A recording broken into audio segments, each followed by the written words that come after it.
my name is Tone, and today we'll be taking a look at the Transformers Reactivate Starscream and Bumblebee 2-pack. So here's the packaging, of course. Gonna take a look at the box. So we have artwork of Starscream and Bumblebee, then their promotional shots right there, Transformers Reactivate font, and once we look at the back, we got more promotional shots, and game images, if you want to see that, and that's basically it for the packaging.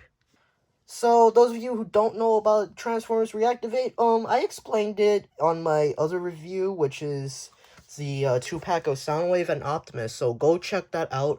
I will probably put the link in the description for you guys to check it out, and at the time of this recording, I am so late on my schedule.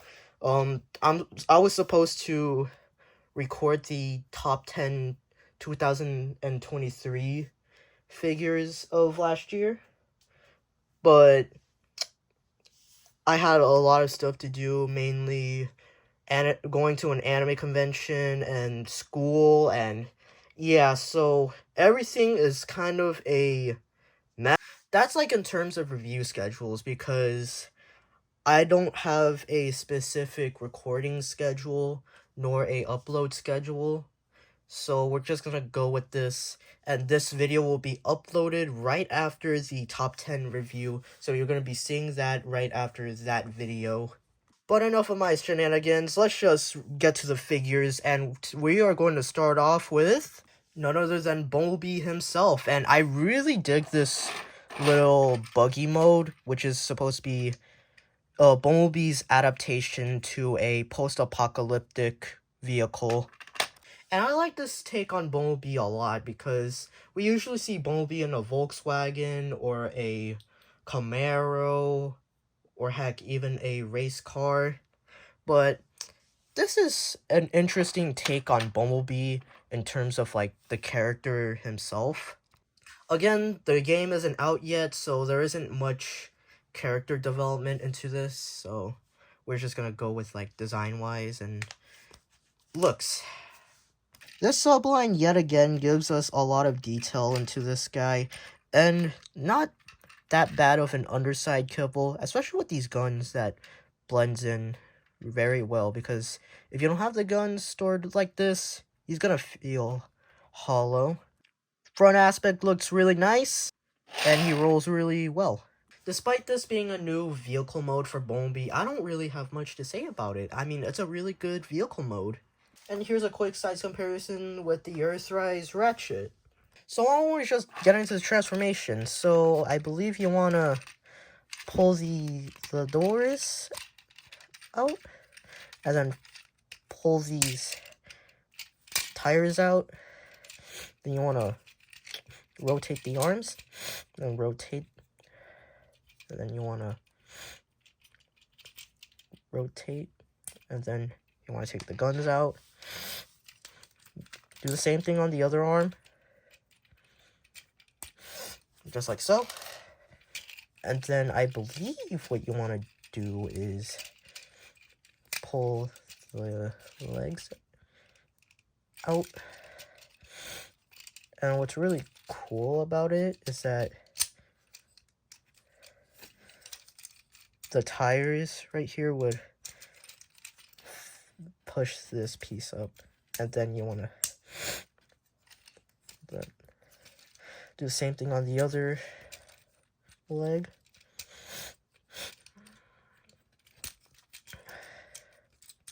Just like so.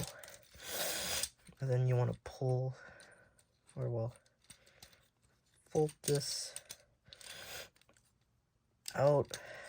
And I think you want to pull this front grille. That'll fill that in, and then you want to pull this just like so. Then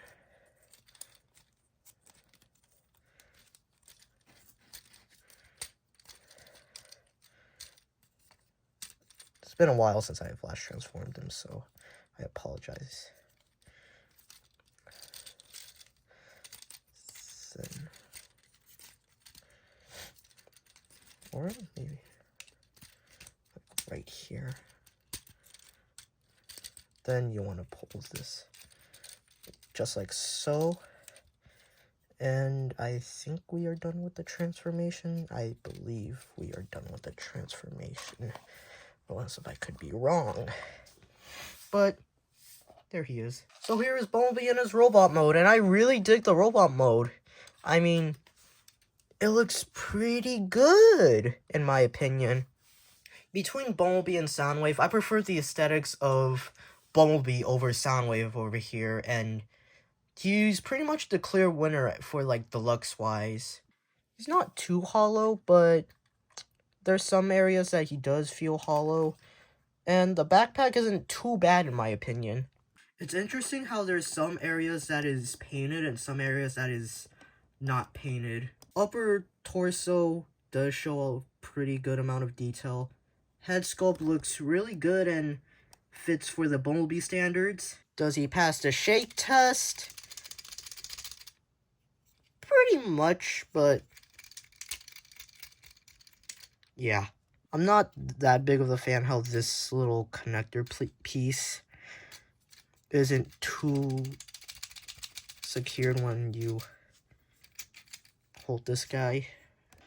If we're going to use our previously mentioned guns, we can have Bumblebee hold them, or if you wanted to, you can have Bumblebee mount the guns like this, and that doesn't look too bad at all. But personally, I'll display them like this.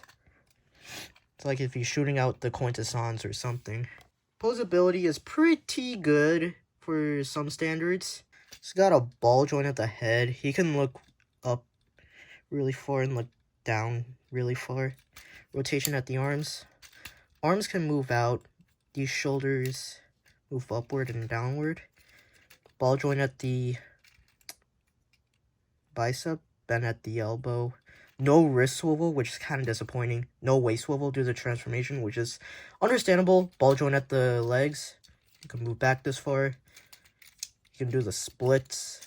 You can do the thigh swivel. Bend at the knee. And the ball joint at the feet, which can act like an ankle pivot. And you can get some poses, but kind of wish he has a waist swivel and a wrist swivel. But you can work with what you have. Size comparison time. Here he is next to Bumblebee, Soundwave, and Optimus. Here we have Starscream. And Starscream looks really good in his jet mode in this angle, but he does pack a lot of underside kibble. And why is this part hollow exactly? Honestly, they could have just filled this up somehow. And yeah, that's the only complaint that I really have about this jet mode. And again, it's really interesting how this part is painted black and this part is painted like the casual gray, like Starscream should. Really nice details. And yeah, that's basically it for this jet mode. Rushing into the size comparison, here he is next to Ratchet. And we're also going to rush into the transformation. So we want to put these guns onto the side. And then I believe you want to pull these. Or actually, I don't think you want to collapse them just yet. I think you want to pull these wings up. And then you want to pull his arms just like so. I believe you want to fold this part up. And then fold the wings. And then I think you want to have it like that for right now. And then you want to pull these little pieces up, and then you want to fold these fins. Then you want to pull the arms up. Those should click into place. Then you want to fold the fins. Then you want to fold the feet down.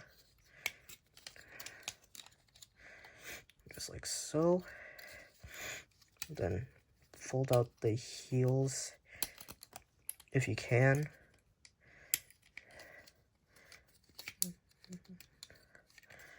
And then you want to fold the cockpit downward, fold the head, and then should snap that into place. You want to fold the nose cone, and then should tab that in. And it won't be Starscream without his null rays, and we're gonna get into that.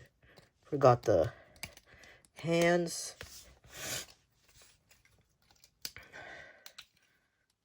Just like so. And then I believe this should go right here or here. I don't remember, honestly. I might just put it here. Probably gonna change it after recording this. So there you have Starscream in his robot mode. Here we have Starscream in robot mode, and like Bumblebee, he is a really unique take on the character. Painting and sculpting on this guy is really good, and his backpack doesn't bother me too much. So he's pretty good in all angles.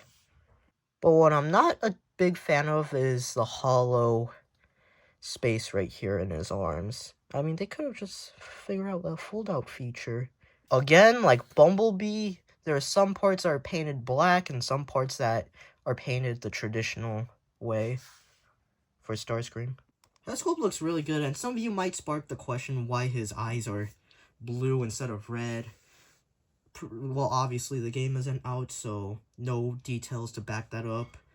But I don't know if it's just me, but I actually like this because this is like their take on Starscream, which is not shattered glass, and he has blue eyes instead of red eyes. I know Earthspark has blue eyes, but I don't care about Earthspark. Both of his null rays are sculpted differently, which is really cool, because you don't get to see that often, because Starscream's null rays are usually the same. Some copies of the figure might have loose feet, but mine's aren't too loose, so he stands perfectly fine. And the articulation is really good on him too. He has a ball joint at the head, he can look up and down. Rotation at the arm. Arms can move out. Shoulder pads can move upward. Bicep swivel, bend at the elbow. Nothing at the wrist again. Waist swivel this time. Legs can kick. They can move back this far. He can do the splits. And these can move. Thigh swivel, bend at the elbow, knee. And then an ankle pivot, and feet can move downward and upward. Posability on this guy is really good, and let's just get into the size comparison and be done with this. Starscream, and the rest of the Reactivate figures, and I know they're going to continue this game for Studio Series Gamer Edition, so this isn't the end for Reactivate, everyone. So overall for this set, I'm going to give it a 4 out of 5, because this set is really, really good, and if I'm gonna be honest, I sought this 2-pack more than the Optimus Prime and Soundwave because of the overall aesthetics for these two. But all the figures are definitely not bad at all. They're really good. And obviously they have their drawbacks. But if you want to get this set or the other, go get it. And obviously I got these as a Christmas present, so yeah, that's the big bonus, and I'll see you then. Peace.